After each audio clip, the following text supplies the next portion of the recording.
అతి తక్కువ బడ్జెట్ తో మీ పర్సనల్ ఇంటర్వ్యూస్ మరియు వ్యాపార ప్రకటనల కొరకు ఈ నంబర్ ని సంప్రదించండి.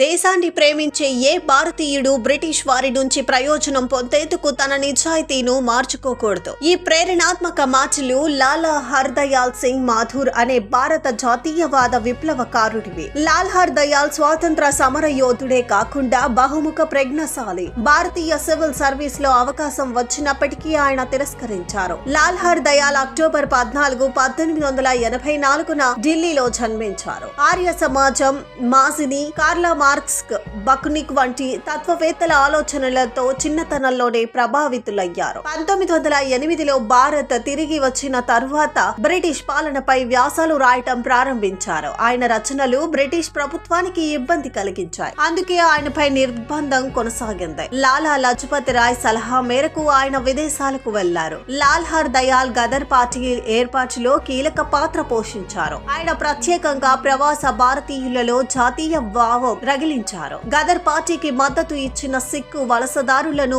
పంజాబీ రైతులను సంఘటిత్వం చేశారు. 1909లో పారిస్ వెళ్లి వందే మాతరం పత్రికకు సంపాదకులుగా పనిచేశారు. అనంతరం ఆయన అమెరికాకు వెళ్లి పంజాబీ సిక్కు రైతులతో సంబంధాలు పెంచుకుని జాతీయవాదాన్ని ప్రోత్సహించారు. 1911లో ఆయన కాలిఫోర్నియాకు వెళ్లి భారతీయ తత్వశాస్త్రం, సంస్కృతంపై ఉపన్యాసాలు ఇచ్చారు. బాంబు దాడుల గురించి రాసిన ఆయన వ్యాసాలు బలవంతులపై తిరుగుబాటుకు ప్రేరణనిచ్చాయి. 1914లో అమెరికా ప్రభుత్వం ఆయనను అరెస్టు చేసింది. తరువాత ఆయన జర్మనీలోని బెర్లిన్ కి పారిపోయి అక్కడ ఇండియన్ ఇండిపెండెన్స్ కమిటీని స్థాపించారు. 1932లో లండన్ విశ్వవిద్యాలయంలో తన PhD పూర్తి చేసి బోధిసత్వ సిద్ధాంతాలు అనేక పుస్తకం రాశారు. ఆ పుస్తకం బౌద్ధ తత్వశాస్త్రంలో ప్రామాణిక రచనగా నిలిచింది. 1939 మార్చి 4న ఫిలడెల్ఫియాలో ఆయన మరణించారు. మరణించే రోజు కూడా ఆయన ఉపన్యాసం ఇచ్చారు.